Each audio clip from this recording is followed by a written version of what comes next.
Assalamualaikum warahmatullahi wabarakatuh. Salam sejahtera. Terima kasih kepada para sahabat kerana sekali lagi memilih untuk bersama dengan saya, Hasrizal, di dalam vlog kita pada kali ini. Saya ingin mengambil kesempatan untuk mengucapkan terima kasih kepada para sahabat yang telah mendapatkan buku Transformasi Ramadan 2.0. Saya ingin membicarakan satu topik daripada buku berkenaan. Apakah topik tersebut? Kita saksikan.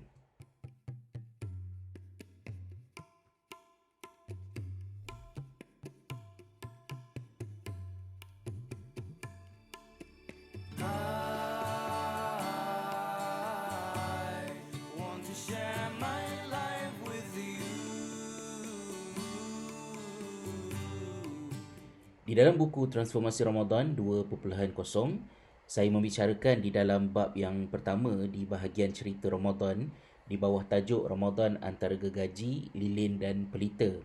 Topik ini relevan untuk mereka yang banyak menghabiskan masa mengajar orang lain, sama ada para guru ataupun para penceramah. Konteks asal saya bercerita tentang hal ini kerana berceramah ni bukan satu perkara yang mudah. Walaupun mungkin tempoh berceramah di surau hanya memakan masa lebih kurang sejam antara maghrib dengan isyak, malah ada kalanya lebih pendek daripada itu.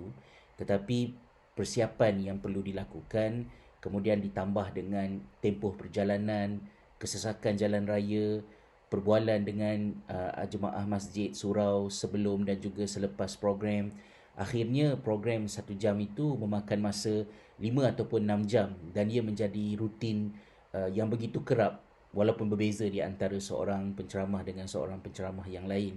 Saya masih ingat betapa penatnya kerja berceramah ini, dan kepenatan itu ada kalanya menguji keadaan diri kita, sejauh manakah kita menjaga diri kita. Jadi dalam hal ini saya ingin mengenengahkan Ramadan sebagai satu bulan untuk kita memerhatikan keadaan diri kita. Kita tahu di dalam sejarahnya bagaimana para ilmuwan Islam seperti Al-Imam Az-Zuhri, begitu juga para tabi'in seawal Sufyan Ats-Tsauri rahimahumullah jami'an, yang mana mereka ini menghentikan aktiviti pengajian ilmu dan menjadikan Ramadan sebagai bulan khusus untuk mereka membaca Al-Quran.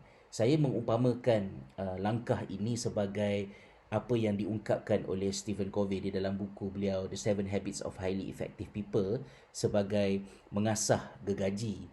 Perumpamaannya adalah orang yang sedang bekerja untuk menebang pokok dengan gergaji, berusaha untuk menebang pokok itu tanpa henti, bekerja keras, tetapi dia tidak perasan bahawa lama kelamaan mata gergajinya menjadi tumpul, dan apabila dia dinasihatkan untuk berehat seketika dan menajamkan kembali gergajinya, beliau menolak dengan mengatakan bahawa beliau ada banyak kerja dan beliau tidak ada masa untuk berhenti berehat, kerana baginya berhenti daripada menebang pokok itu bukan bekerja dan tidak produktif. Sedangkan meneruskan kerja dalam keadaan seseorang itu mata gergajinya sudah tumpul adalah apa yang counterproduktif, apa yang tidak produktif untuk dirinya, kan? Jadi itu adalah apa yang diungkapkan oleh Stephen Covey di dalam buku beliau The 7 Habits of Highly Effective People. Jadi di bulan Ramadan ini adalah bulan untuk kita mengasah gergaji. Tetapi langkah kita untuk mengurangkan kuliah pengajian ataupun menolak terus ceramah, saya dalam beberapa tahun terakhir sebelum saya berpindah ke Finland ini, saya telah sangat mengurangkan jemputan untuk bercakap, memberi tazkirah pada bulan Ramadan, tinggal 2, 1, 3 lebih kurang macam tu sahaja.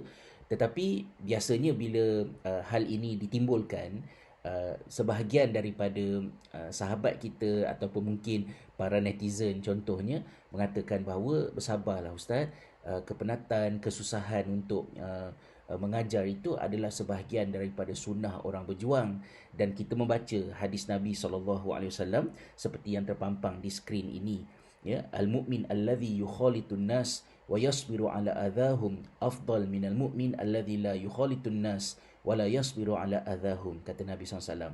Seorang mukmin yang bergaul dengan orang ramai dan bersabar atas kesakitan yang timbul akibat daripada pergaulan itu adalah lebih baik daripada seorang mukmin yang tidak bergaul dengan orang ramai dan tidak bersabar atas kesakitan yang mereka cetuskan. Hadis ini, nasihat ini penting untuk diambil perhatian. Tetapi kita jangan lupa bahawa kita adalah merupakan manusia biasa, dan kerana itulah bila kita diberikan nasihat supaya sabar, kita kena faham sifat sabar itu bagaimana keadaannya. Di dalam sepotong hadis yang panjang, Rasulullah SAW ada menyatakan bahawa sabar itu adalah seperti matahari. As-sabru dhiya. Ya, dan dhiya ini dia tidak macam bulan. Bulan dalam Quran disebut sebagai nur. Nur bercahaya, dhiya pun bercahaya. Tetapi nur itu cahayanya adalah pantulan daripada cahaya yang datang daripada sumber yang lain. Akan tetapi dhiya ini adalah matahari, cahaya yang datang daripada dirinya sendiri. Sabar itu digambarkan sebagai dhiya kerana sabar itu menatijahkan kehidupan, kebaikan dan manfaat yang banyak, seperti mana cahaya matahari memberikan kehidupan dan kemakmuran bagi kehidupan kita di dunia ini. Tetapi cahaya yang datang daripada matahari itu adalah datang daripada kebakaran. Walaupun kebakarannya bukan macam kebakaran api kita dekat dunia, tetapi kebakaran itu menunjukkan bahawa yang menerbitkan cahaya yang diumpamakan sebagai sabar itu adalah daripada satu kebakaran, satu kesusahan, satu pertarungan dalaman diri kita. Jadi kalau kita nasihatkan sesiapa supaya bersabar, kita kena tahu bahawa sabar itu bukan datang daripada angin yang sejuk, bukan datang daripada aliran yang dingin dan nyaman, tetapi dia datang daripada struggle, daripada kesusahan yang ada di dalam. Dan kita bukan matahari, kita tidak mampu untuk menjadi matahari. Jadi kadang-kadang ada orang mengatakan bahawa kita ni kena jadi lilin. Di dalam hadis Nabi SAW, Rasulullah SAW ada menyebut sesuatu tentang lilin ini. Kata baginda, mathalul ladzi yu'allimun nas al-khair wa yansa nafsah mathalul fatilah tudhi'u lin-nas wa tuhriqu nafsaha.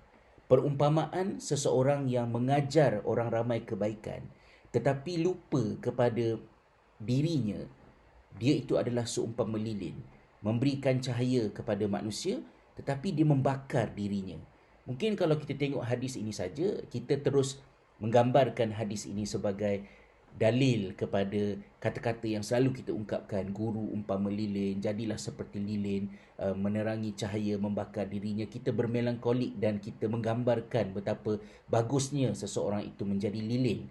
Tetapi kalau kita tengok pula dalam sepotong hadis yang lain, Rasulullah SAW menyebut, kata baginda, mathalul alim alladhi yu'allimun nas al-khair wa yansa nafsah kamathalis siraj yudhi'u lin-nas wa yuhriqu nafsah.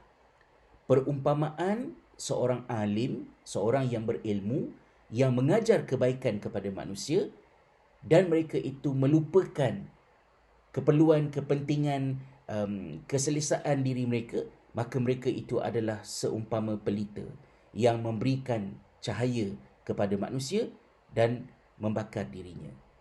Dibezakan di sini antara lilin dengan pelita.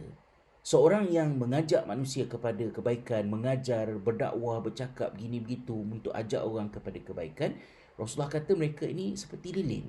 Dan sifat lilin ini adalah dia mengeluarkan cahaya dengan membakar dirinya. Kalau lilin hangus terbakar, cair, kita boleh ganti dengan lilin yang satu lagi.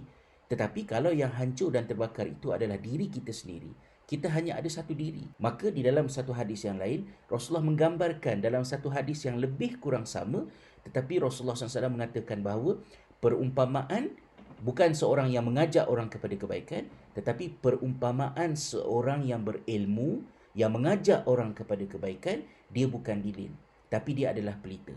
Bagaimanakah sifat pelita? Pelita mengeluarkan cahaya bukan dengan membakar hancur dirinya, tetapi membakar bahan bakar yang berada di dalam dirinya. Kalau minyak dah kering, tambah lagi minyak. Jadi ada bezanya di antara orang yang berdakwah dalam keadaan tidak berilmu dengan orang yang berdakwah dalam keadaan mereka itu berilmu. Seorang yang mengajar dalam keadaan dia itu berilmu, dia ada ilmu untuk mengajar kebaikan kepada orang lain, tetapi ilmunya juga memberitahu kepada dirinya, jangan hancurkan diri dengan maksud untuk mengajak orang lain kepada kebaikan, kita kena panjangkan nafas kita dan kita kena jaga diri kita supaya jangan kita ini rosak dan musnah. Jadi sekadar itulah perkongsian saya pada kali ini. Mudah-mudahan ada serba sedikit manfaatnya untuk kita bersama. Salam persahabatan daripada saya. Selamat menghidupkan ibadah di bulan Ramadan. Assalamualaikum warahmatullahi wabarakatuh.